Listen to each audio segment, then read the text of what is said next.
ביום סיום המנדט הבריטי על ארץ ישראל, ובתוקף זכותנו הטבעית וההיסטורית, ועל יסוד החלטת עצרת האומות המאוחדות, אנו מכריזים בזאת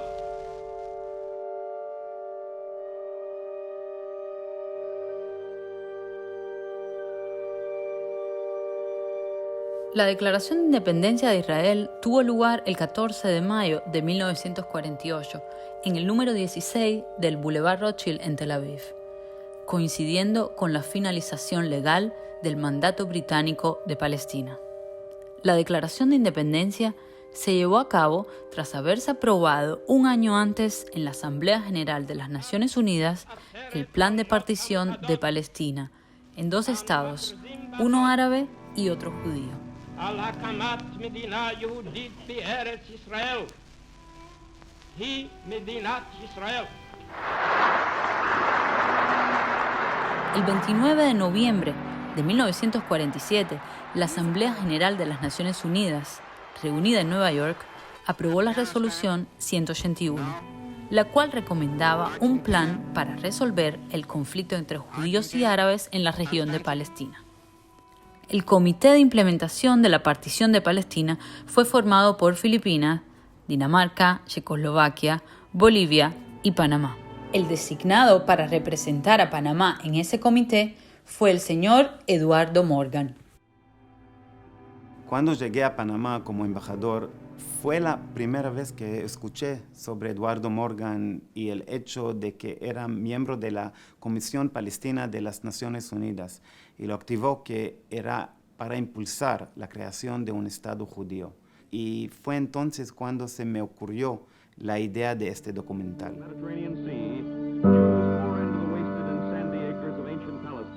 Mi abuelo tuvo una niñez muy dura, ¿no? Mi abuelo, él nació en el país de Gales, en el territorio británico, en 1902, hijo de un ingeniero de minas británico casado con una colombiana. Cuando su padre muere, él debe haber tenido 4 o 5 años cuando su padre muere, la madre decide llevarse a la familia de vuelta para Colombia, como efectivamente ocurrió. En ese trayecto, 2 de sus hermanas mueren en el barco que los llevaba a Colombia de una fiebre que se desató en él. Y eso seguramente fue, su carácter lo fue moldeando. Posteriormente, la familia completa se muda a Panamá. Él, por conciencia de la vida, conoce a un abogado muy reconocido en ese entonces en Chiriquí, don Pedro Vidal, y se va a trabajar como su asistente, porque como hablaba inglés, pues era una ventaja muy importante para ese abogado tener un muchacho que estaba muy impresionado que también sabía hablar inglés por sus orígenes británicos.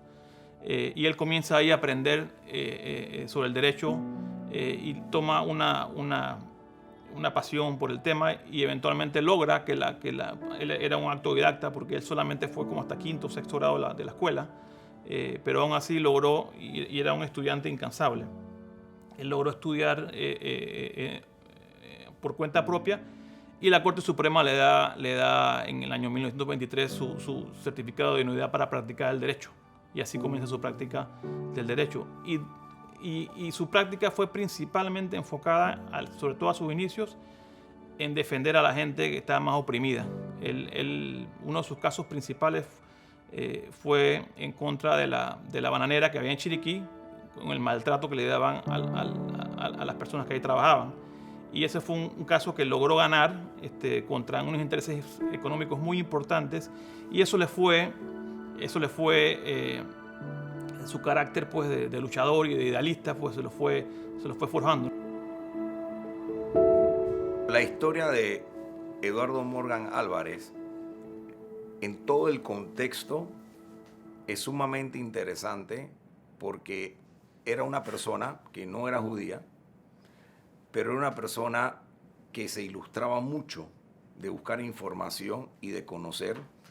He sabido de que él tenía un periódico y parte de la información que él recaudaba era que él tenía un radio onda cortas en la época de Chiriquí y él agarraba toda la información en la noche y al día siguiente lo publicaba. Eso era cómo él se informaba de lo que estaba pasando en el mundo. Posteriormente, cuando él se entera de que luego de la resolución 181 del 29 de noviembre del 47, se desecha a los miembros de la comisión anterior por razones políticas y se establece un nuevo comité para implementar la partición de 5 países pequeños, Dinamarca, Checoslovaquia, Bolivia, Filipinas y Panamá. Él, cuando se da cuenta de eso, él escribe al presidente de ese entonces, Enrique Jiménez, y le dice: presidente Jiménez, yo quiero estar en esa comisión. Yo estoy dispuesto a viajar y participar en esa comisión para esa tarea tan importante que la ONU le ha delegado a Panamá. Y así es como él inicia pues, su participación en esa comisión de implementación. La Comisión de las Naciones Unidas para Palestina fue responsable de implementar el plan de partición de Palestina de las Naciones Unidas y de actuar como gobierno provisional de Palestina. Él quería lograr que efectivamente la partición se lograra. O sea, él era un convencido del derecho pues, del pueblo judío de tener su propia nación, y también quería que se implementara en su forma correcta lo indicado en la resolución 181. Así que él buscaba de que efectivamente la comisión lograra implementar los 2 estados. El problema ocurre que tan pronto ellos emiten su primer informe de su trabajo al Comité de Seguridad de las Naciones Unidas, que estaba compuesto por los principales países y por los miembros no permanentes. Tan pronto se emite ese primer informe de trabajos, it cannot discharge the great responsibilities entrusted to it by the General Assembly. The 5 lonely pilgrims cannot be permitted to remain lonely if their pilgrimage is to have any effect. A partir de ese primer informe que ellos entregan, empieza a haber una serie dentro del Comité de Seguridad de movimientos para tratar de eliminar a la comisión y sencillamente que el territorio de Palestina se vuelva a poner ahora en un fideicomiso administrado por las Naciones Unidas, ya no por los británicos, sino por las Naciones Unidas, en total desconocimiento de lo que se había aprobado por la Asamblea General en noviembre del 47. Ante esa situación, varios de los miembros de la comisión incluso expresaron su voluntad efectivamente de que la comisión se terminara y de que le dieran esa potestad al Consejo de Seguridad. Si eso hubiera ocurrido, no sabemos si Israel en ese momento se hubiera podido independizar como lo hizo posteriormente el 15 de mayo o el 14 de mayo. Pero su trabajo principal, diría yo, fue convencer a los otros miembros de la comisión, y eso está plasmado en las cartas que él se enviaba con el presidente Enrique Jiménez, de que únicamente los podían a ellos disolver otra Asamblea General de las Naciones Unidas, y que el Consejo de Seguridad no tenía ningún tipo de jurisdicción sobre ellos más que apoyarlos en su función.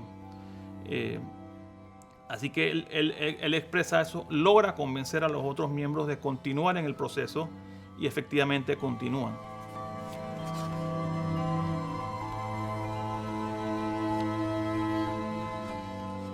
Si la comisión se hubiera efectivamente desintegrado y le hubieran cedido todas las decisiones al Consejo de Seguridad, que era lo que querían hacer algunos de los otros delegados, hubiera sido mucho más difícil para el Estado de Israel lograr su creación, porque seguramente ese fideicomiso hubiera involucrado enviar fuerzas de los diferentes países al territorio y hubiera hecho mucho más difícil lo que se dio después, que fue la independencia del Estado de Israel.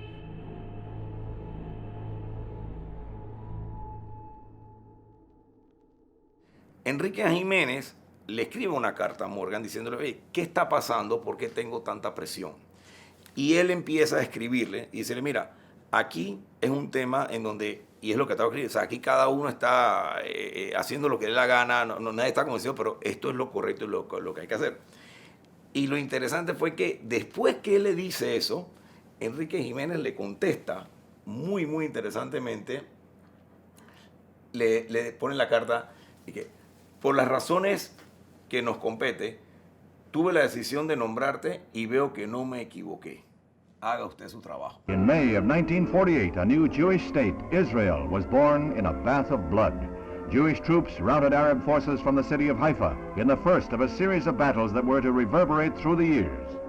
Es muy interesante cómo una persona que con los principios básicos, que fue educado, autodidacta, mantuvo clarita su meta, y cuando encontró un obstáculo, que esa es la parte también muy inteligente, investigó a cada uno, trató de averiguar qué era lo que los podía estar moviendo a ellos, y finalmente, cuando reciben presiones todos los demás, de los 5, él logra convencer a 4. Y ahí establece clarito de que se hace la votación interna de ellos, y 4 dijeron, ¿sabes qué? Vamos a seguir con la comisión y vamos a seguir trabajando, porque eso es lo que él quería. Una persona que se dedica a difundir objetivamente la verdad hace un gran cambio. Yo creo, a mí no me cabe duda que la actitud que ha tenido la República de Panamá históricamente frente al Estado de Israel, que ha sido una actitud muy abierta, de amistad, cercana, de apoyo, de cooperación, inicia con los esfuerzos del doctor Eduardo Morgan cuando era parte de la Comisión de Palestina.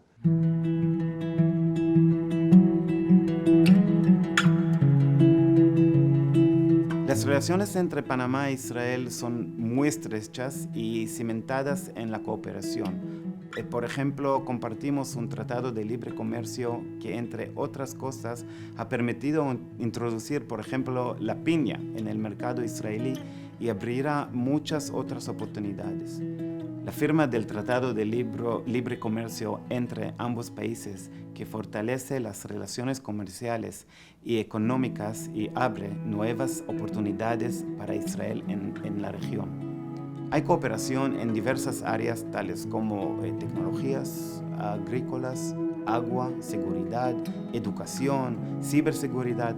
Además, estamos trabajando en un centro de excelencia agrícola que estará ubicado en el Ejido y que será un centro de capacitación para pequeños y medianos productores y que contará con tecnologías israelíes que podrán ser aplicadas en sus propias granjas. Como judío panameño, es un honor para mí ver cómo otro panameño, que no es judío, luchó con gran convicción, sin ningún tipo de interés, absolutamente. No tenía ni clientes judíos, no había transacciones comerciales, estamos hablando de finales de la Segunda Guerra Mundial, nada. Pero él estaba convencido de los principios y estaba convencido de la historia y qué era lo que correspondía. Gracias a su convicción, logró que se respetara la decisión más importante para la creación del Estado de Israel, que fue la votación de 1947. Y eso realmente nos llena de orgullo y es digno de imitar.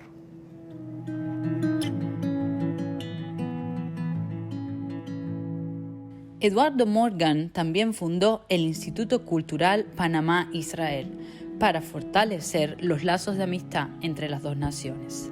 Siguió siendo su presidente durante décadas, hasta que se jubiló y fue nombrado presidente honorario vitalicio. El instituto sigue vigente y cumpliendo la misma misión para la que fue fundado.